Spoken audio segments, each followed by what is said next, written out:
कुनियामा भएको घटनाको बारेमा आज हामी चर्चा र परिचर्चा गर्ने कोसिस गरिरहेका छौँ। स्वागत छ हजुरलाई। धन्यवाद छ।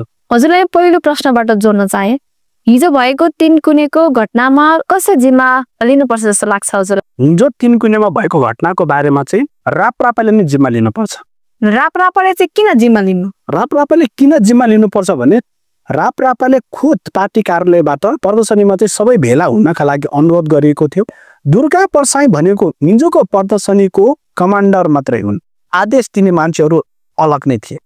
तपाईले हेर्न सक्नुहुन्छ ज्ञानेन्द्र साई राजेन्द्र लिङ्गदेनले पनि 15 गतेको प्रदर्शनीमा भेला हुनका लागि सबैले फेसबुकमा पोस्ट गरेका थिए। यो पनि तपाईले राखिदिनु होला।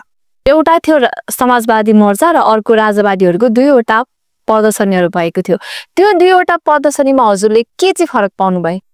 अब हुन त यो भन्दा पहिला अधिकांश समयमा माओवादीलाई यो राप्रपाहरूले अरू मान्छेहरूले चाहिँ जङ्गली हुन्, 17,000 मारेका हुन् भनेर चाहिँ निकै आरोपहरू लगाइरहेका थिए। तर हिजो चाहिँ यति धेरै अनुशासित भएर उनीहरूले अबको समयमा माओवादी सुध्रिसकेको रहेछ। तर यता राजावादीहरूतिर चाहिँ आजको समयसम्म पनि सुध्रिन सकेको छैन रहेछ। मैले यो भन्दा पहिलादेखि नै भन्दै आएको प्रदर्शनी देखाइरहन जरुरतै छैन।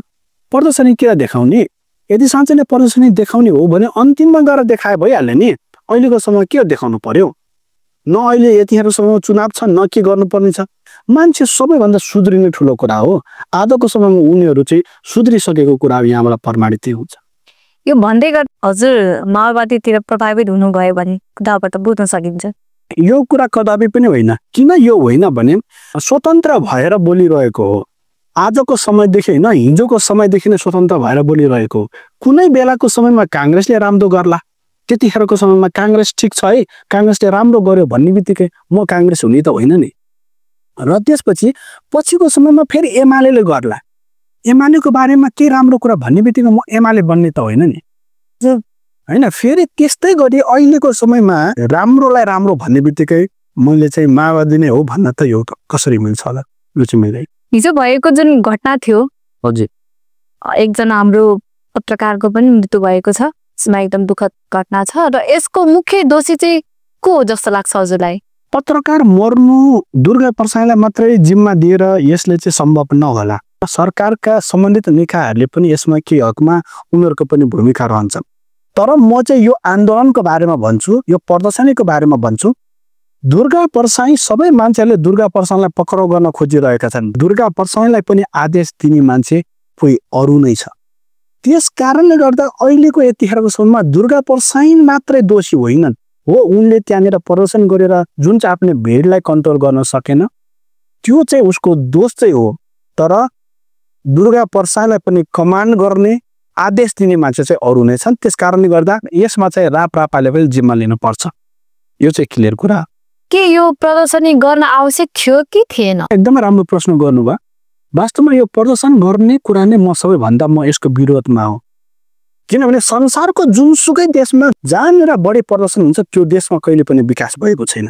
अहिलेको समयमा नेताहरूले केही गरेन भनिरहेका छन्। वास्तवमा नेपाल विकास नहुनुको एउटै मात्र कारण भनेको बढी प्रदर्शन भएको कारणले गर्दा नेपाली जनताले काम नै गर्न चाहँदैनन्। त्यस कारणले यतिखेरको समयमा म भन्छु प्रदर्शन गर्नका लागि जरुरत थिएन। किन जरुरत थिएन? अहिलेको समयमा 240 वर्ष राजाहरूले शासन गरिसकेका थिए।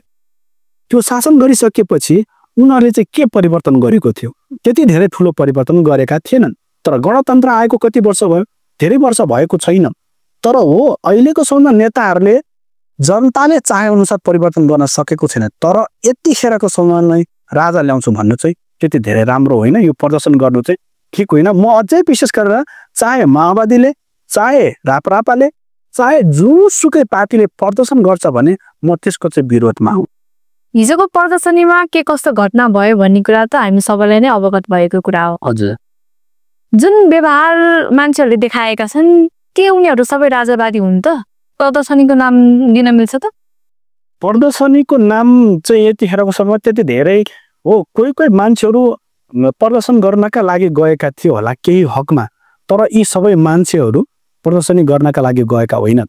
एउटा कुरो के चाहिँ हो भने अधिकांश मान्छेले के भनिरहेका छन् भने राजाहरूको पक्षमा यति धेरै ठुलो भिड छ भनिरहेका छन्। वास्तवमा राजाहरूको पछाडि त्यति धेरै ठुलो भिड छैन। आजको समय जो मान्छेहरू गइरहेका छन् उनीहरू काम गर्न अल्छीले सकेसम्म सजिलो पैसा कसरी ल्याउँ, कसरी पैसा कमाउँ। तपाईँले हिजै देखिसक्नुभयो होला, जुन चाहिँ अरूको घरमा ल्यापटप चोर्ने, हातबटिनीमा छिरेर चाहिँ फलफुलदेखि लिएर सबै कुराहरू चोर्ने, त्यस्तो पनि प्रदर्शनी हुन्छ? त्यो कदापि पनि हुँदैन। अहिलेको समयमा राजा औ देश बचाऊ कस्ता मान्छेले भनिरहेका छन् भने, जो मान्छे काम गर्नै चाहँदैन, जो मान्छेले दुःख गरेर काम गर्न चाहँदैन, सजिलो तरिकाबाट कामबाट पैसा आउँछ, र अर्को मान्छे छन् फेरि जो मान्छेले ठगेर खाएका छन्। यदि इनकेस अहिलेको समयमा गणतन्त्र परिवर्तन गर्यो भने उनीहरूले खाएको ऋण तिर्न पर्दैन कि, राजाले मिना गरिदिन्छ कि, आशै नभएको राजा फिर्ता गरिसकेपछि राजाले सबै लोनहरू मिना गरिदियो भन्छ कि भनेर चाहिँ प्रदर्शनकारी आएका हुन्। उनीहरूको औकात त हिजो तपाईँले देखिसक्नु भएको छ, उनीहरू चाहिँ प्रदर्शनकारी चाहिँ होइनन्। अब चाहिँ सरकारले के गर्नु पर्ला त? अबको समयमा सरकारले चाहिँ के गर्नुपर्छ भने, पूर्व राजा ज्ञानेन्द्रलाई नजरबन्दमा राख्न खोजेको भन्ने कुरा बाहिरिएको छ। हजुर, वास्तवमा पूर्व राजा ज्ञानेन्द्रलाई नजरबन्दमा राख्न जरुरतै छैन। कुन मानेमा जरुरत छैन भने, यसको सत्य तथ्य छानबिन गरेर वास्तवमा दोषीको हो त्यो पत्ता लगाएर मात्रै यदि पक्राउने गर्नुपर्छ भने त्यतिखेर समयमा पक्राउ गर्ने। तर दुर्गा परसाई मात्र यहाँनिर दुर्गा परसाई मात्र भनिरहेका छन्। वास्तवमा दुर्गा परसाईले एकजनाले मात्र त्यसो गरेका चाहिँ पक्कै पनि होइनन्। त्योभन्दा माथिल्लो स्टेपबाट आदेश दिइरहेको छ। वास्तवमा दुर्गा परसाईलाई पनि आदेश दिए मान्छे चाहिँ को के साँच्चै नै राजा हुन् त? पूर्व राजा हुन् भने तिनलाई पनि पक्राउ गर्नु पर्यो। तर अहिलेको समयमा भर्खर नै चाहिँ नजरबन्दमा राखिहाल्न पनि जरुरत त लाग्दैन मलाई। अहिले चाहिँ राप्रापाले म जिम्मा लिन भनिरहेका छन्, यो भन्न चाहिँ कदापि पनि पाउँदैन। अन्तिम प्रश्न, राजतन्त्र र गणतन्त्रमा के फरक छ? हो, एकदमै राम्रो प्रश्न गर्नुभयो। गणतन्त्रमा जनताहरूले आफ्नो हक हित खुद आफै लडेर लिन पाउँछ, आफ्नो अधिकार के हो, अनि त्यसपछि बोलेर लिन पाउँछ, आफ्नो विचार राखेर आफ्नो चाहिँ अधिकार लिन पाउँछ। तर राजतन्त्रमा राजाले जति अधिकार दिन्छ त्यति मात्र लिन पर्छ। यहाँनिर आएर परिवर्तन भएको भनिएको भए पनि जनता परिवर्तन हुन नसक्नुको एउटै मात्रै कारण यो हो, किनकि हिजोको समयमा राजतन्त्रले देखाएको प्रभाव हो। त्यस कारणले गर्दा अहिलेको समयमा पनि नेपाली जनताहरूले जे सुकै भनेको भए पनि जो कोही मान्छेले पनि मेनुपुलेट गर्न सक्छ। एउटा जुनसुकै नेता किन नहोस्, चाहे भर्खरै आएको एउटा युवाले किन नहोस्, मेनुपुलेट गर्न सक्छ। त्यस कारणले गर्दा राजतन्त्र वा गणतन्त्रमा सयौं कुरामा चाहिँ अन्तर छ। यो हरेक नेपालीले जान्न पर्ने हुन्छ। धन्यवाद, हजुरले आफ्नो बहुमूल्य विचार हामी सामु प्रस्तुत गर्नुभयो।